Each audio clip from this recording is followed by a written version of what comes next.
You can move a chart to its own sheet by clicking on the chart, selecting it, and you have the ice cream cone with the three dots.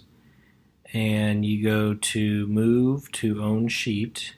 And what that does is that creates a sheet down here at the bottom and it puts your chart there. And so whenever then, anytime you make changes to your data here, the chart should change. You have all those same, you can delete the chart, save the image, publish it, edit it.